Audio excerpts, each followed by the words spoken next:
The Grand Chamber floated above the planet Concordia, a massive structure of crystal and light that had witnessed 1,000 years of galactic peace.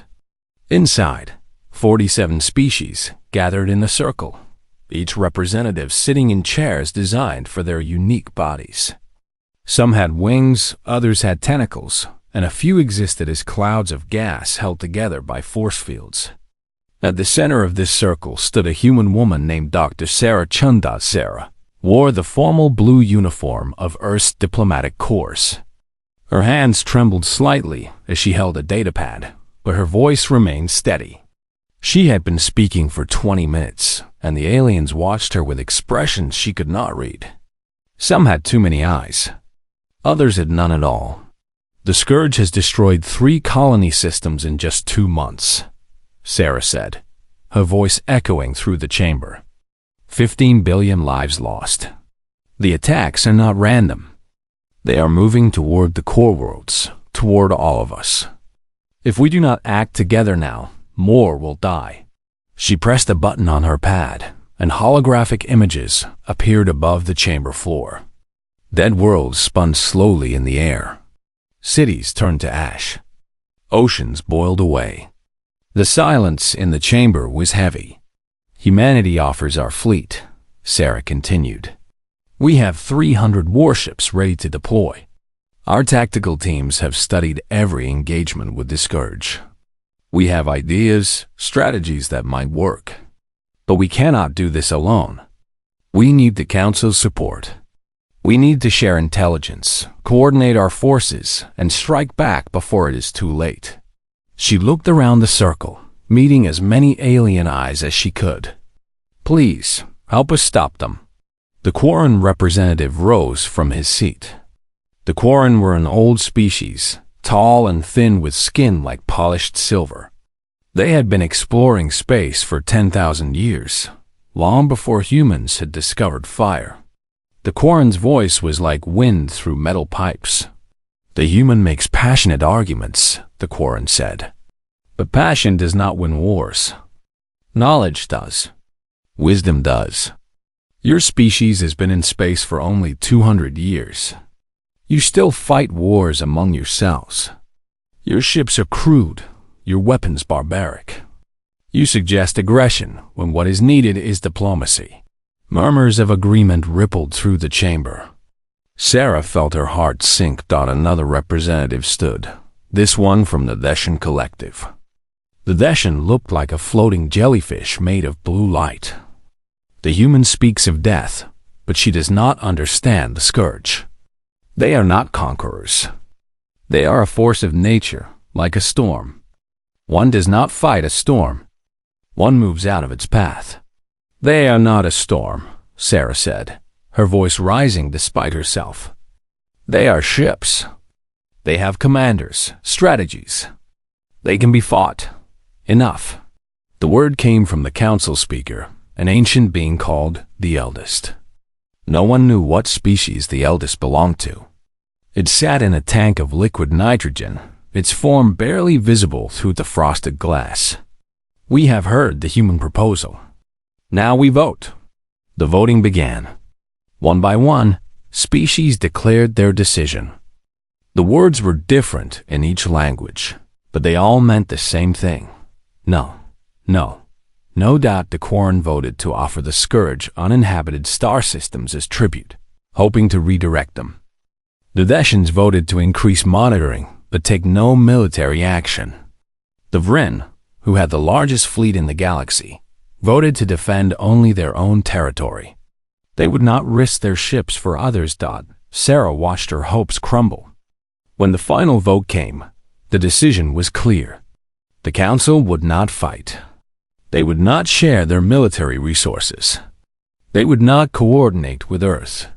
The Quarren representative turned to Sarah one last time. The Council offers humanity this advice. Evacuate your worlds.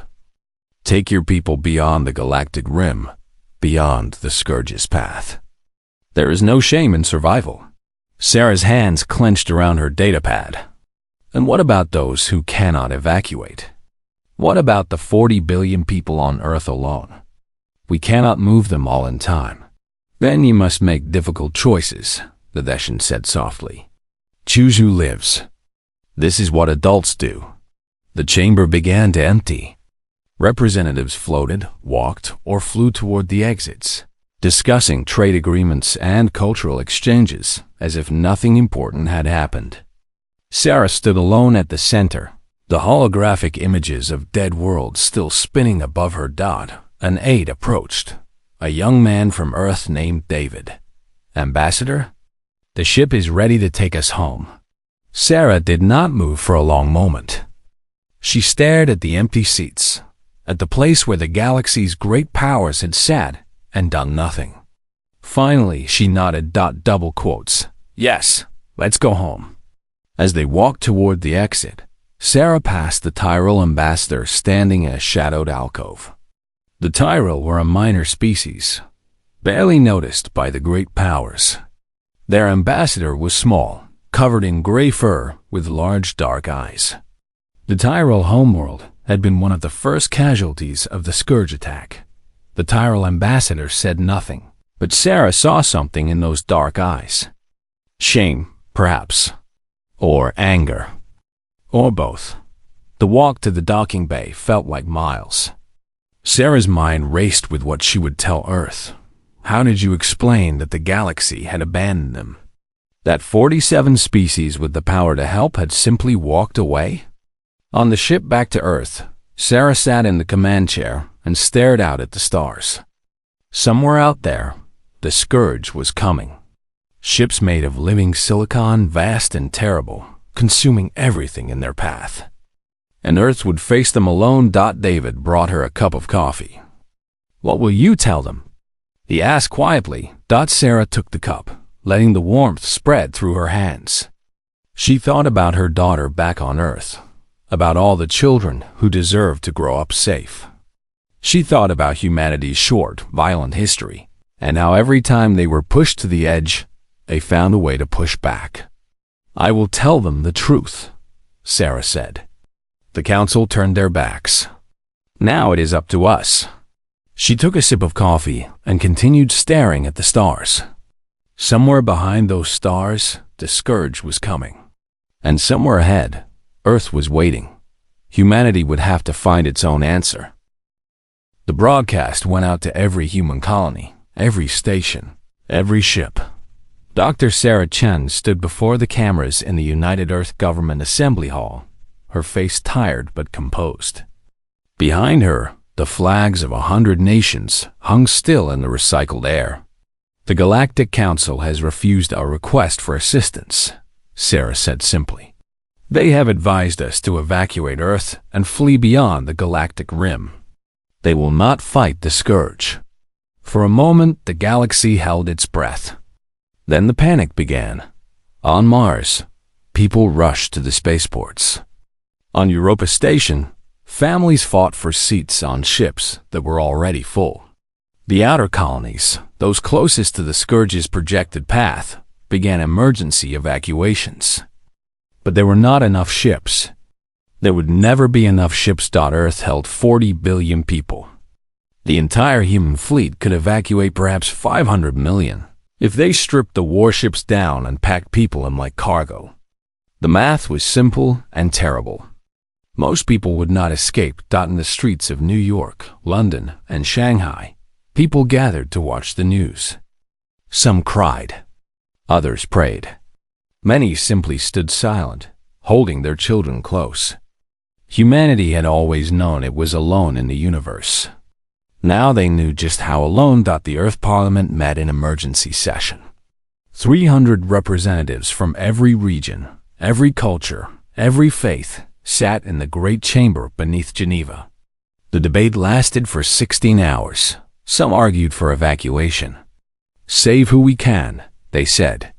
The species must survive, even if most of us do not. Others argued for surrender. Perhaps we can negotiate. Perhaps the Scourge will spare us if we offer tribute. But most simply asked, what can we do? How can 300 ships fight an enemy that destroyed 1,000? Admiral Marcus Webb had waited for this moment. He stood from his seat in the military section, his uniform crisp, despite the long night. Webb was 60 years old, gray-haired and scarred from a dozen conflicts back when Earth's nations still fought each other. He walked to the center of the chamber and looked around at the exhausted faces. "I know you are afraid," Webb said. His voice was rough, like gravel. "I am afraid too. The enemy is stronger than us. They have destroyed everything they have encountered. The odds say we cannot win." He paused, letting the silence settle. "But let me tell you about odds. Every species in this galaxy evolved on worlds that were kind to them. Gentle gravity, stable climates, abundant food. They reached the stars because their planets let them dream. Do you know what Earth gave us?" Webb pressed a button and images appeared on the screens. Ice ages, deserts, predators with teeth like knives, volcanoes, hurricanes, plagues. "Earth tried to kill us," Webb said. "For 200,000 years, our planet tried to kill us. And we survived. We did not survive by running. We survived by fighting back, by making tools and weapons, by learning to work together when the winter came. We survived because when something tried to destroy us, we destroyed it first." Some representatives nodded. Others looked uncertain. Webb continued. "The Scourge will reach New Britannia colony in 4 months. Earth in 8. If we run, we abandon 40 billion people. If we fight, we probably die. Those are our choices." He looked at each representative in turn. "But here is what I know about humans. We do not let our people die without a fight. Not 40 billion of them. Not even one. The Quarren called us primitive and barbaric. They were right. We are barbaric. We evolved to fight, to survive, to never surrender. Every species in the galaxy learned civilization before they learned war. We learned war first." Webb slammed his fist on the podium. "So I say we use that. We weaponize everything we have. Every desperate idea, every crazy plan that the Council species would call too risky. We fight the Scourge with everything we are, everything we have, and if we die making them bleed." The chamber erupted. Half the representatives stood and cheered. The other half sat in stunned silence. The vote came 2 hours later. Earth would fight. The mobilization began immediately. Every shipyard in the solar system went to full production, running 24 hours a day. Civilian factories were converted to make weapons. Scientists worked around the clock on new technologies, desperate ideas that might give humanity an edge. The call went out across human space. Anyone with military training, come home. Retired soldiers put on their uniforms again. Engineers and doctors volunteered. Students fresh from the academy were given ships to command. It was not enough, but it was everything humanity had. Admiral Webb stood in the command center of the Third Fleet, watching his ships assemble.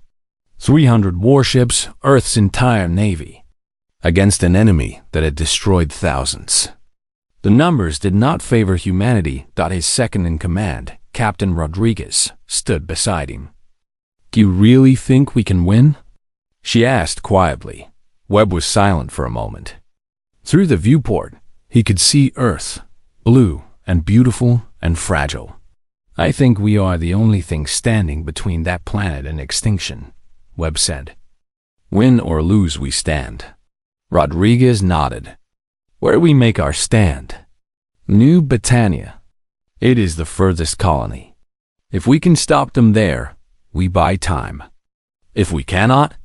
He did not finish the sentence. The fleet prepared to jump. Families said goodbye to their loved ones, not knowing if they would see them again. Children watched their parents leave for a war they might not return from. But something else was happening too. In the factories, workers pushed themselves harder.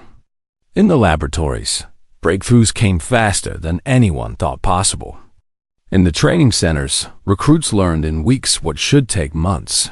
Humanity had been backed into a corner, and something old and fierce woke up inside them. Something from the days when humans huddled in caves while predators prowled outside. Something that said, "We do not go quietly into the dark." Sarah Chun watched the fleet depart from Earth orbit. She stood at the window of the government complex, her reflection ghostly in the glass. David stood beside her. "Do you think we made the right choice?" David asked. Sarah thought about the council, about the Quarren's smug certainty that humans should just run away. She thought about her daughter, about 40 billion people who deserve to live. "I think," Sarah said slowly, "that we made the only choice we could live with." The council turned their backs. "We cannot do the same to our own people." The fleet jumped to hyperspace, leaving Earth behind. On the ground, factories worked. Scientists invented. Families prepared. Humanity stood ready to fight an impossible war. They would not win by being smarter or stronger, but perhaps they could win by being more stubborn, more desperate, and more willing to walk into the fire. The countdown had begun. 4 months until the Scourge reached New Britannia. 4 months to prepare for hell. New Britannia had been a beautiful colony once. Green hills under a yellow sun, clear oceans, cities built along winding rivers. Now it was empty. The evacuation ships had taken everyone away weeks ago. Only the 3rd and 7th fleets remained, waiting in the shadow of the planet's largest moon. Admiral Webb stood on the bridge of the flagship Defiant, watching the scanner displays. 300 human warships hung in space, their weapons charged and ready. It was the largest fleet humanity had ever assembled. Against any human enemy, it would have been unstoppable. Against the Scourge, it might last an hour. "Contact in 30 minutes, Captain Rodriguez reported. "Long-range sensors are picking them up now." Webb nodded. He had spent the last 4 months studying every recorded encounter with the Scourge. Every battle the Council species had lost. Every transmission from dying ships. He had watched the footage until he could close his eyes and see the enemy perfectly. The Scourge were not like anything humanity had fought before. They were silicon-based life forms, creatures of living crystal and stone. Their ships grew from asteroids, massive structures that looked like Gothic cathedrals carved from black glass. They did not use missiles or bullets.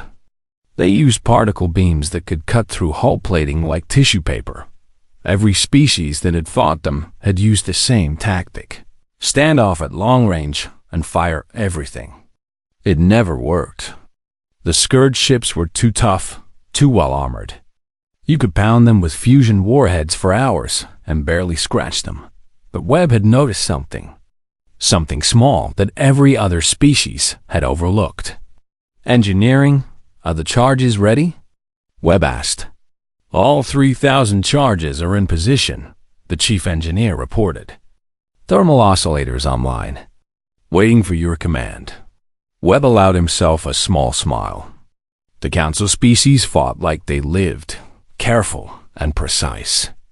They tried to win through superior technology. Humanity did not have superior technology, so they would win by being crazy instead. "All ships, this is Admiral Webb. You know the plan. Draw them into the belt. Make them chase you. Do not engage directly until I give the signal." The response came from 300 captains. Understood. The Scourge fleet emerged from hyperspace like a nightmare made real. 60 ships, each one the size of a small moon. Black crystal surfaces reflected no light.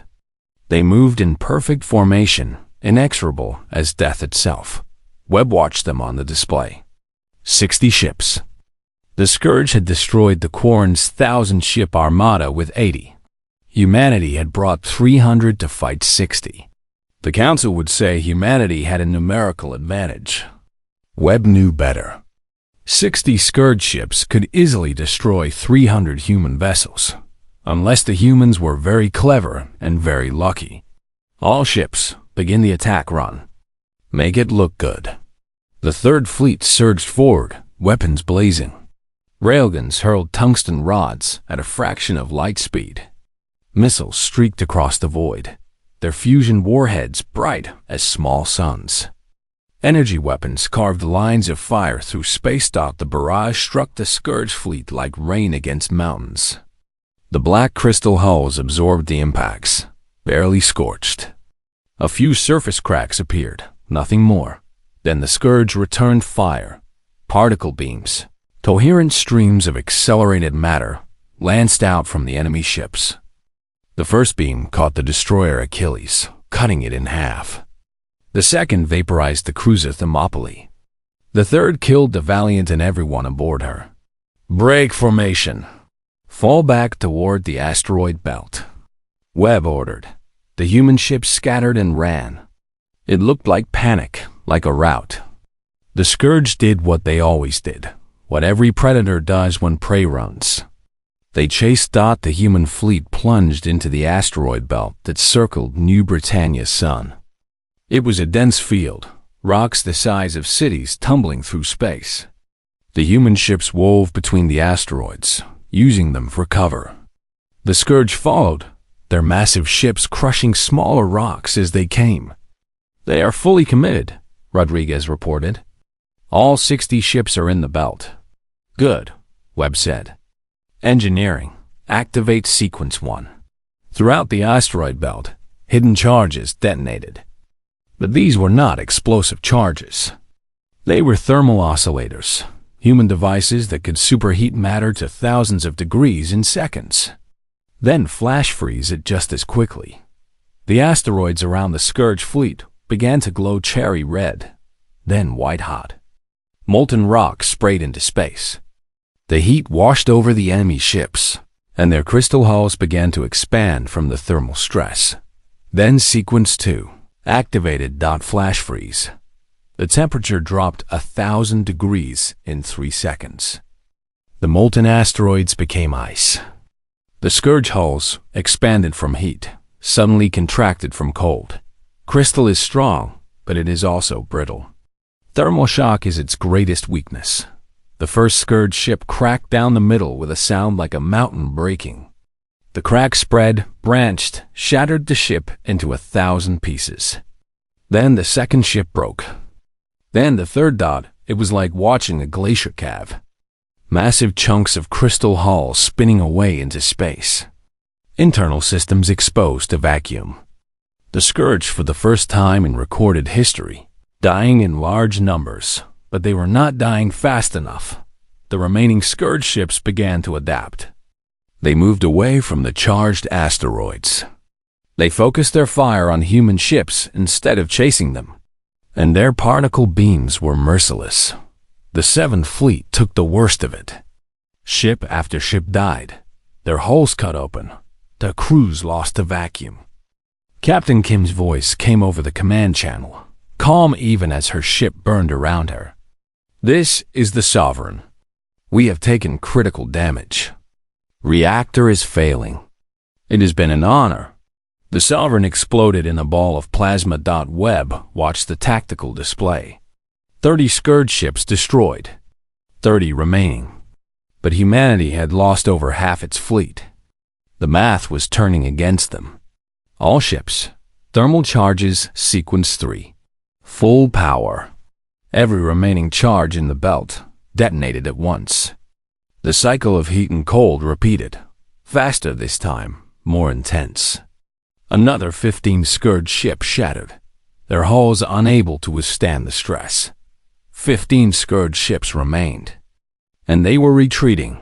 Webb stared at the display in disbelief. They are withdrawing? Confirmed, Rodriguez said. All remaining enemy ships are jumping to hyperspace. The Scourge left. For the first time in their known history, they had retreated from a battle, but the cost had been terrible. Of 300 human ships, only 23 remained combat capable. Tens of thousands of people were dead. The space around New Britannia was filled with debris from both fleets, a graveyard of broken ships and broken dreams. Webb sat down slowly in his command chair. They had won. Somehow, impossibly, they had won. "Get me a channel to Earth," he said quietly. The connection took a moment to establish. Then Sarah Chen's face appeared on the screen, hope and fear mixed in her expression. "Admiral?" she asked. "The Scourge are retreating," Webb said. "We stopped them, but we lost most of the fleet." Sarah closed her eyes for a moment. When she opened them, there were tears there. "You saved us time." "How long do we have?" "Unknown. They will adapt to the thermal tactic. It will not work a second time. We need something else. Something bigger. We will find it," Sarah promised Dodd after the transmission ended. Webb stood and looked out at the wreckage. 23 ships from 300. But they had proven something important. The Scourge could be hurt. They could be killed. They could be made to retreat. News of the battle spread across the galaxy within hours. Some council species watched in shock. Others dismissed it as luck. But a very few, began to wonder. Perhaps the humans were not as primitive as they seemed. Perhaps courage mattered more than technology. Perhaps the galaxy had been wrong about the species from the death world called Earth. The victory at New Britannia bought humanity 3 months. 3 months of frantic work, desperate innovation, and growing dread. Because everyone knew the Scourge would return. And next time, the thermal shock tactic would not work. Admiral Webb returned to Earth as a hero, but he felt like a fraud. They had not won at New Britannia. They had merely survived. And the cost had been staggering. 70,000 people dead. 277 ships destroyed. For what? A few months of borrowed time?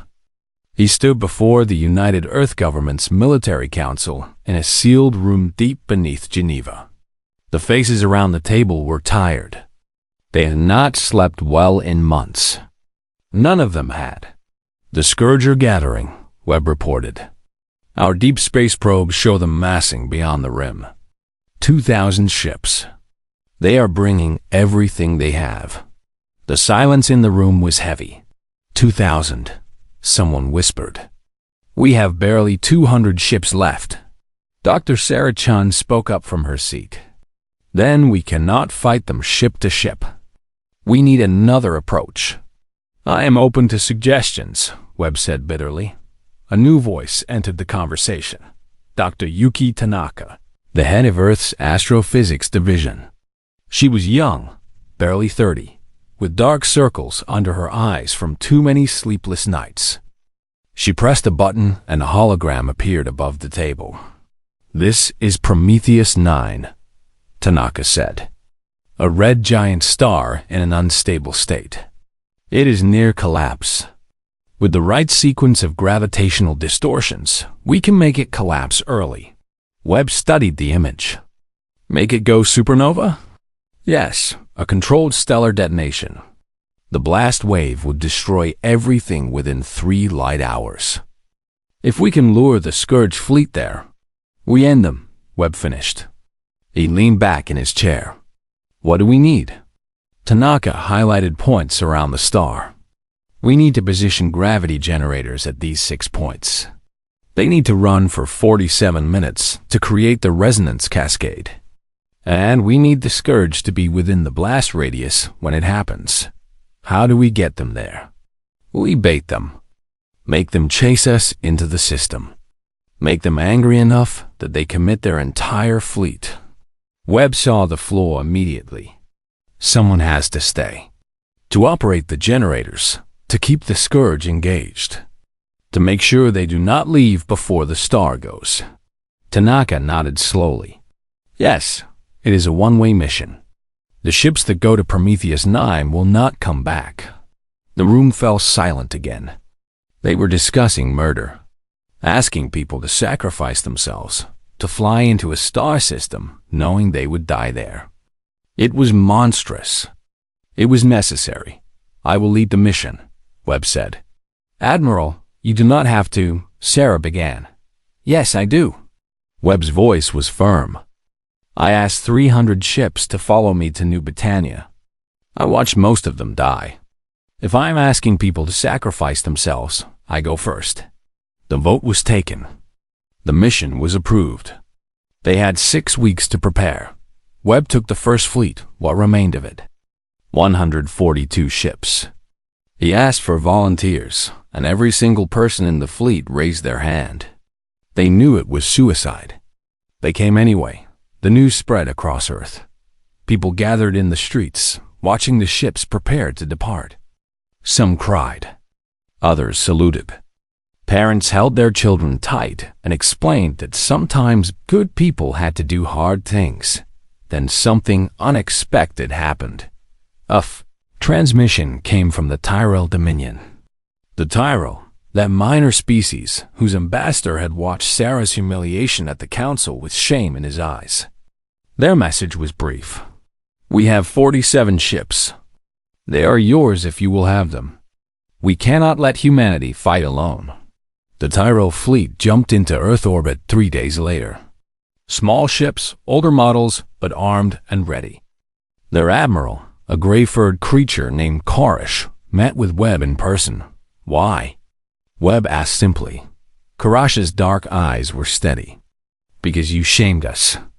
The council turned their backs, and we said nothing. But we lost our homeworld to the Scourge.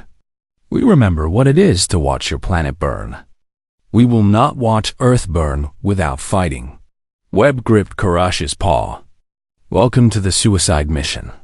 We are already dead, Karash said. We died when we let the council abandon us. This is how we come back to life. The combined human Tyrell fleet jumped to Prometheus 9. The red giant hung in space like a bloated eye, its surface churning with magnetic storms. The fleet split into groups, each positioning gravity generators according to Tanaka's calculations. Then they began to broadcast. Taunts. Challenges. They called the Scourge cowards. Failures, weak. They broadcast the footage from New Britannia over and over, showing Scourge ships shattering. They dared the enemy to come. The Scourge came. 2,000 ships emerged from hyperspace like a swarm of black locusts. They fell on the human Tyrell fleet with fury. This was not the careful, methodical attack from New Britannia. This was rage. The battle was hell. Particle beams crisscrossed space. Ships exploded on both sides. The human Tyrell fleet did not try to win. They tried to survive long enough. 47 minutes. That was all they needed. Webb watched the countdown on his command screen. 30 minutes remaining. The Defiant shook as a beam grazed her hull. Half his fleet was already gone. A Tyrell ship, the Remembrance, took a direct hit. As it died, its captain rammed his burning vessel into a Scourge ship. Both exploded. 20 minutes remaining. The gravity generators were holding, but barely. The star was beginning to pulse, its surface writhing. Captain Rodriguez ran the tactical board, her voice steady even as alarms blared. Engineering reports critical damage on decks 5 through 12. We have fires in 3 sections. Generator 4 is failing. Reroute power from weapons, Webb ordered. We do not need to shoot anymore. We just need to survive. 15 minutes remaining.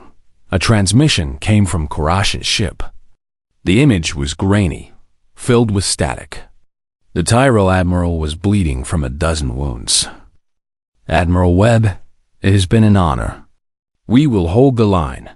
As will we, Webb replied. 10 minutes remaining. The Scourge seemed to realize something was wrong. Some of their ships began to pull back, to move away from the star. Webb could not let that happen.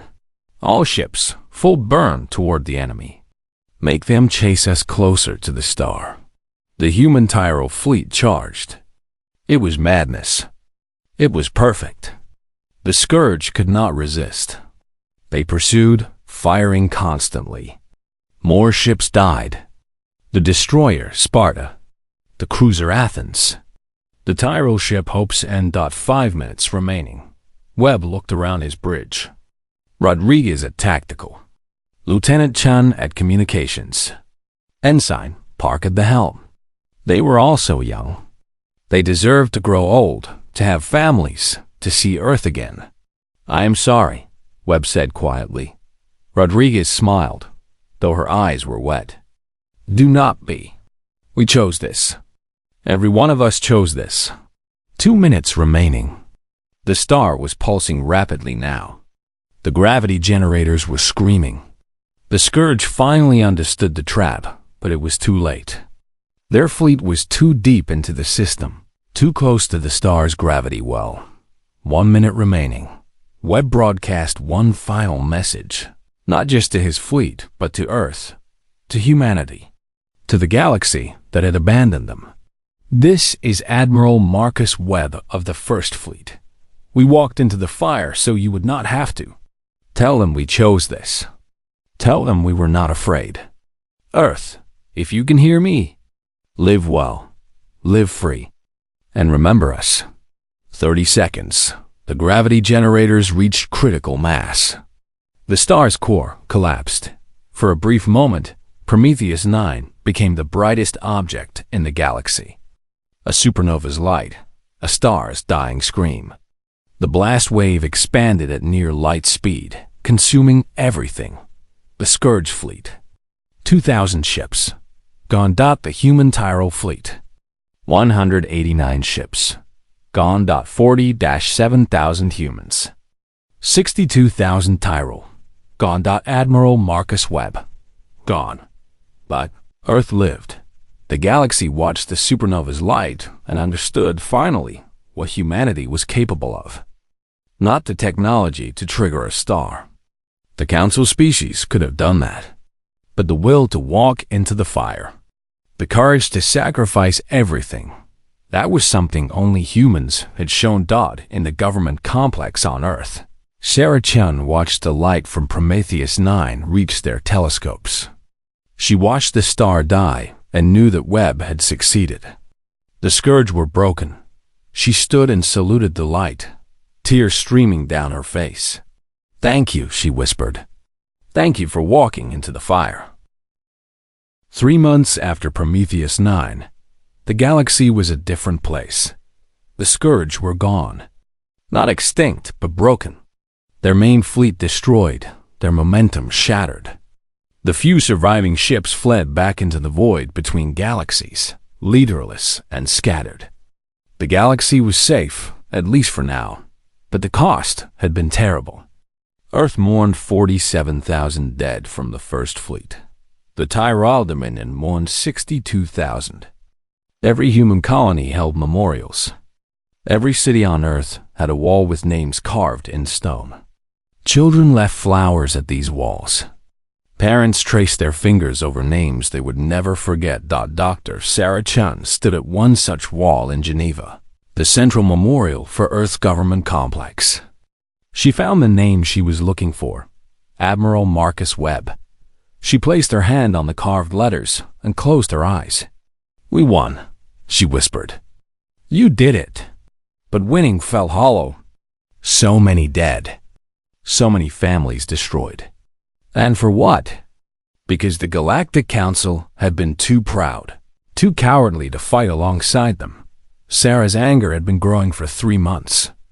It was not the hot anger of the moment. It was cold, hard, and focused. The kind of anger that changes things. She walked into the assembly hall where the United Earth government was meeting. The representatives fell silent as she entered. Sarah had been appointed the new Secretary of Galactic Affairs. She spoke for Earth now, and Earth's voice had grown very loud. "The Galactic Council has requested a meeting," Sarah announced. "They want to congratulate us on our victory." Bitter laughter rippled through the hall. "They want to congratulate us," Sarah continued, her voice sharp. "After they refused to help. After they told us to run away. Now that the Scourge are defeated, now they want to talk. What do we do?" Someone asked. Sarah smiled, but it was not a kind smile. "We go to the council, but not to receive congratulations. We go to change everything." 2 weeks later, Sarah stood once again in the Galactic Council chamber. But this time was different. Behind her floated 500 human warships, new vessels built in the shipyards that had worked without rest for months. The council could see them through the chamber's transparent walls. A reminder that humanity was no longer weak. The Quorum representative spoke first, his metallic voice carefully neutral. Ambassador Chun, the council wishes to express its relief that the scourge threat has been eliminated. Humanity has proven itself capable. Stop, Sarah interrupted. Silence. No one interrupted a council session. I did not come here for your congratulations, Sarah said. Her voice echoed through the chamber. I came here to tell you that humanity is done asking for permission. We are forming the Outer Defense Coalition, an alliance of species who actually fight to defend the galaxy, not species who hide and hope that danger passes. Murmurs of shock rippled through the council. The Deshan representative's blue light pulsed with what might have been anger. You cannot simply create a military alliance outside the council's authority. Watch us, Sarah said flatly. She pressed a button on her datapad. Images appeared in the air. Ships. Fleets. Not just human vessels. The Tyrell had already pledged their remaining forces to the coalition. So had 3 other species minor powers that the council had ignored for centuries. The coalition has 400 warships already, Sarah continued. And we are accepting new members. Any species willing to defend the galaxy, not just their own territory. Any species with the courage to stand and fight. The Quarren rose from his seat. This is unacceptable. You are fragmenting the galactic order. You are doing what you should have done, Sarah snapped. The Scourge nearly destroyed us all. Not because they were unstoppable, but because you were cowards. You had the ships, the technology, the resources. But you did not have the will. She looked around the chamber, meeting eyes with as many representatives as she could. Humanity lost 47,000 people at Prometheus 9. The Tyrell lost 62,000. We bled for this galaxy. We died for species that would not even share intelligence with us. And now you want to congratulate us? No, you want to control us. You want us to go back to being the junior species that follows your rules. Sarah's voice grew harder. That is over. The coalition is open to any species who want to join. We will share our technology, our tactics, our resources. But we will not bow to a council that turned its back when we needed help. The chamber erupted. Some species shouted in anger. Others called for order. But Sarah noticed something else. Some representatives sat quietly, watching with thoughtful expressions. The session adjourned in chaos. But as Sarah left the chamber, she was approached by several ambassadors. The Vryn, the Celtic, the Praxis Collective. 5 more species, not the great powers, but solid middle-tier civilizations with real military strength. We wish to discuss membership in the coalition, the Vryn ambassador said quietly. Over the next month, the Galactic Council fractured. 23 species left the council to join the coalition. Another 15 began talks. The old order, which had stood for 1,000 years, was crumbling. The great powers, the Quarren and the Deshans and the others who had ruled for so long, were forced to choose. Maintain their pride and watch their influence fade or adapt to a new reality. Some chose pride. The Quarren withdrew to their core systems, bitter and isolated. But others, slowly and reluctantly, began to change. The Deshan Collective requested observer status at coalition meetings. The Vryn opened their military academies to human instructors. Sarah stood in the new coalition headquarters on New Britannia, rebuilt from the ashes of the battle that had saved it. The building was simple, functional, built in the human style. No crystal spires or floating platforms. Just solid walls and practical design. A memorial wall stood in the central plaza. Every name from Prometheus 9 was carved there. Human and Tyrell together. 47,000 humans and 62,000. Tyrell who had died to save a galaxy that had abandoned them. People came from across Coalition space to visit the wall. They left flowers, small stones, handwritten notes. The memorial had become a pilgrimage site. Sarah watched a group of young cadets approaching the wall. They wore the new Coalition uniform, a blend of human and Tyrell design. But what caught her attention was that only half of them were human. The others were Vryn, Keltec, Praxis. Species who had once ignored Earth were now sending their children to learn from humanity. One cadet stepped forward from the group. She was Quarren, tall and silver-skinned. Sarah recognized the irony immediately. The Quarren who had called humanity too primitive were now sending their youth to learn from humans. The Quarren cadet stood before the wall and raised her hand in a crisp salute. She held it for a long moment, then spoke in accented but clear English. "Thank you for walking into the fire." Sarah felt tears in her eyes. She approached the cadets and returned the salute. "They would be proud to see you here," Sarah said. The Quarren cadet looked at her. "My grandfather was the one who spoke against you in the council, who said humans were too primitive. He was wrong. I am here to be better than he was. What is your name?" Sarah asked. "Cadet Vexton, ma'am. First of my family to serve in something other than the old council fleet." Sarah placed a hand on the young Quarren's shoulder. "Welcome to the Coalition, cadet. We need people who want to be better." As the cadets moved on, Sarah remained at the memorial. She traced her fingers over Webb's name, then over a Tyrell name beside it.